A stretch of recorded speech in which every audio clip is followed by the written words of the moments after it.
បាទជំរាបសួរមិត្តភ័ក្តិទាំងអស់គ្នាដែលតែងតែតាមដាន page ស្រាកសិករ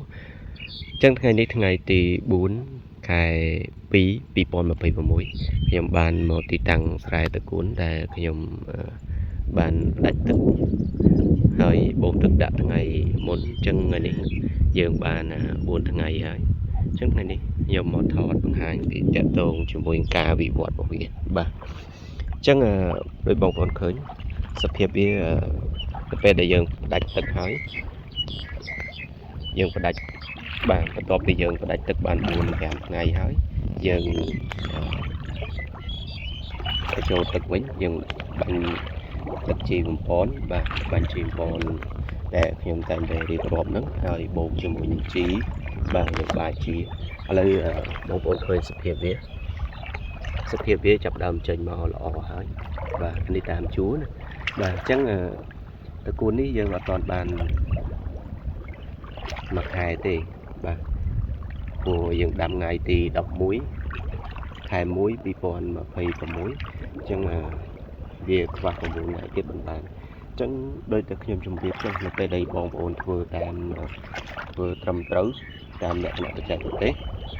ហើយនឹងការថែទាំវាត្រឹមត្រូវការប្រើប្រាស់ជីវ៉នអីគ្រប់គ្រាន់អញ្ចឹងតកួនយើងដាំតែមួយខែ10ថ្ងៃយ៉ាងយូរវាបានកាត់ហើយអញ្ចឹងបងប្អូនមើលជាក់ស្ដែងតកួននេះបាទតកួននេះ2ថ្ងៃទៀតយ៉ាងថាយ៉ាងយូរចុះ3ថ្ងៃយើងបានកាត់ហើយអញ្ចឹងហើយដៃវាចេញមកសក្បុសតែម្ដងបាទសក្បុសហើយថ្លោកស្អាតនេះបងប្អូនឃើញយើងមិនមែនជាតែថតមិនមែនជាធ្វើរូបភាពយករូបភាពចាស់ទេអញ្ចឹងថ្ងៃនេះដែលខ្ញុំជម្រាបចឹងទៅពេលដែលយើងប្រឹងថែទាំយើងស្រឡាញ់អ្វីដែលយើងធ្វើហើយយើងប្រយ័ត្នវាអញ្ចឹង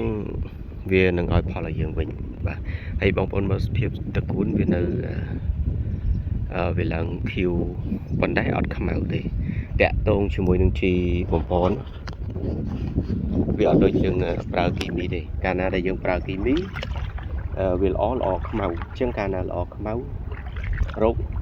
តកៅសត្វអីក៏វាចូលចិត្តដែរប៉ុន្តែបើយើងប្រើកប៉ុកគឺបងប្អូនឃើញប្រើជីទឹកដែលខ្ញុំធ្វើអញ្ចឹងវាល្អដូចតែបងប្អូនមើលសភាព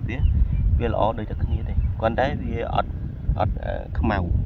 វាអត់ល្អខ្មៅបាទអញ្ចឹងកាលណាវាអត់ល្អខ្មៅវាធ្វើឲ្យតកួនយើងនឹងអត់សូវមានចុកសត្វចុកទេដូចជាពពុះតកៅពពុះចៃស្អិតអីហ្នឹងវាអត់សូវមានណាបាទហ្នឹងហើយ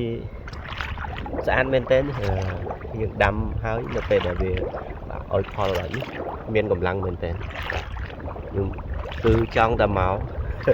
ទោះបីជាអត់បានកាត់បានលុយក៏ដោយក៏យើងនៅតែចង់បានមកស្រែ